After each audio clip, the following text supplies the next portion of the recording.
Chers compatriotes marocains, nouvelle vidéo pour vous parler de cette affaire d'expropriation de certains biens immobiliers appartenant à l'ambassade d'Algérie au Maroc. Il y a quelques jours, plusieurs médias algériens, dont l'APS, se sont indignés après l'annonce publique d'une procédure d'expropriation de certains biens immobiliers. Cette décision a été publiée par le gouvernement marocain et inscrite dans le dernier numéro du bulletin officiel portant le numéro 5811, daté du 13 mars 2024 et concerne 6 biens immobiliers, dont 3 appartenant à l'Algérie. Il s'agit notamment des propriétés nommées Kabalia, Zanzi et la villa de Soleil-Lufon. Cette déclaration d'expropriation par l'État marocain est soumise à la loi numéro 7.81 relative à l'expropriation pour cause d'utilité publique et elle accorde une indemnisation aux propriétaires expropriés. Nous allons donc à travers cette vidéo apporter certains éléments matériels et évidemment analyser cette posture hystérique que l'on connaît maintenant très bien du régime algérien qui s'offre toutes les libertés d'hostilité vis-à-vis du Maroc et qui est prêt à remuer ciel et terre à la moindre ouverture pour nuire à l'image du Maroc et le décrire comme étant celui qui provoque et celui qui souhaite lui nuire. En ce qui concerne les conventions internationales, l'Algérie considère cette décision comme une violation de la sacralité de ses sièges interdite par la Convention de Vienne sur les relations diplomatiques de 1961. Les bâtiments consulaires sont inviolables effectivement, mais ils sont limités à la partie réservée aux activités consulaires, interdisant à l'État hôte d'y entrer sans l'autorisation du chef de la mission consulaire ou de son délégué. L'État algérien ayant rompu les relations diplomatiques avec le Maroc depuis 2021, comme vous le savez, il n'y a donc plus d'ambassade dans l'un ou l'autre pays. En définitive, les villas de l'avenue Tariq Ibn Ziyad, quel que soit l'usage qui en a été fait auparavant, sont à l'heure actuelle où on se parle désaffectés et ne peuvent de ce fait être éligibles à aucun statut diplomatique ou consulaire. Ce sont des locaux appartenant effectivement à un État étranger et dont le Maroc est tenu d'assurer la protection. Nous assistons une nouvelle fois à une tentative de bluff qui a été rapidement déjouée par des documents officiels que nous allons d'ailleurs consulter ensemble, prouvant en réalité que les autorités algériennes étaient non seulement au courant de la procédure, mais avaient également donné leur aval. Tout d'abord, nous parlons ici d'un premier document d'échange postal signé par le consulat général de la République algérienne démocratique et populaire, datant du 20 mai 2022, soit 2 ans avant cette polémique, mentionnant noir sur blanc que les autorités algériennes avaient mené des discussions ouvertes avec le Maroc parlant d'une proposition d'échange de biens. Dans un des documents, on relève quelques passages montrant des discussions et donc que l'État algérien était bien au courant de cette procédure. Le second passage démontre l'accord du consul général algérien, puisque dans ce paragraphe, le consulat général algérien parle de libérer les locaux consulaires et fait mention de déménagement de son contenu.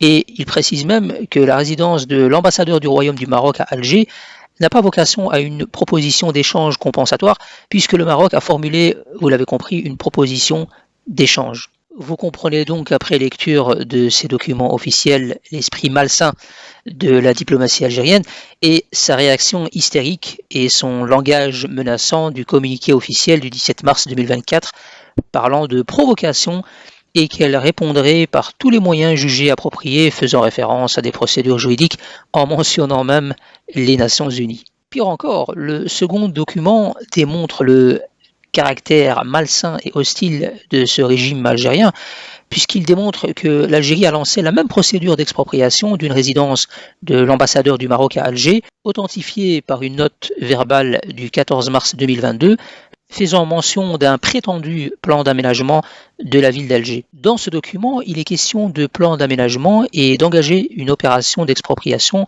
pour cause d'utilité publique et donc de reprendre possession de la résidence de l'ambassadeur de la mission marocaine. Aux Algériens qui se sont rassemblés sur le toit du monde pour crier au scandale, aux serviteurs du régime algérien et autres mouches électroniques, le Maroc tient à respecter ses engagements conformément à la Convention de Vienne de 1961 sur les relations diplomatiques.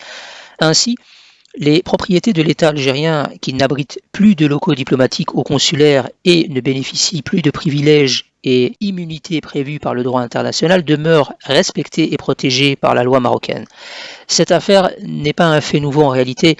Nous connaissons désormais bien les méthodes de langage de la diplomatie algérienne qui proteste, condamne, accuse, dénonce et menace en y mettant en mensonge tout en se victimisant. L'expropriation dans un état de droit comme le Maroc est une procédure rigoureusement réglementée et encadrée. Au Maroc, le droit de propriété est protégé, le droit de propriété est garanti. La loi peut en limiter l'étendue et l'exercice si les exigences du développement économique et social de la nation le nécessitent.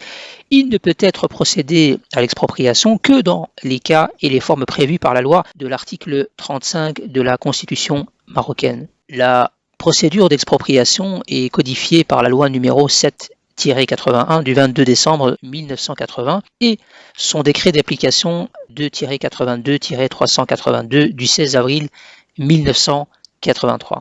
Maintenant que nous avons déconstruit, j'invite l'État algérien à revoir son lexique de langage, puisque s'il se considère provoqué, que doit-on dire d'un pays qui depuis plus de 50 ans finance, arme et héberge une milice armée qui a pour but de déstabiliser les régions sud marocaines? Et en parlant d'escalade, comme le mentionne le communiqué officiel algérien, le régime hystérique d'Alger semble oublier qu'il y a à peine quelques jours, il a gravement agressé le Maroc en se servant d'un groupuscule manipulé par les services algériens pour ouvrir un bureau d'une pseudo-république RIF. Et pourtant, le Maroc n'a pas publié de communiqué pour faire mention de cette nouvelle provocation. On peut sérieusement s'interroger sur certains hauts responsables algériens, comme le ministère algérien qui confond sciemment expropriation et confiscation. Enfin, le communiqué algérien parle d'une éventuelle procédure dans le cadre des Nations Unies pour assurer le respect de ses intérêts. Là encore, nous ignorons qu'une expropriation d'une maison pouvait menacer la paix et la sécurité dans le monde. Un petit conseil, chers officiels algériens, ne faites pas ça. Les Nations Unies risquent de vous rire au nez. Autre conseil aux officiels algériens, nous vous rappelons que vous avez 2 mois pour contester cette décision en mandatant notamment un avocat et en vous rendant auprès des autorités de Rabat aux heures d'ouverture. Et pour terminer, revenons aux déportés de 1975 qui ont été spoilés de leurs biens. Cher gouvernement algérien, il me semble que c'est votre pays qui a officialisé son braquage des biens marocains en publiant l'article 42 dans sa loi de finances de 2010. En conclusion, j'ai un message aux mouches électroniques des réseaux sociaux. Notre diplomatie ne répond pas aux serviteurs du régime hystérique d'Alger. Ses préoccupations sont ailleurs. Notre pays avance. Sidna Allah Nsro œuvre pour poursuivre le développement de notre pays.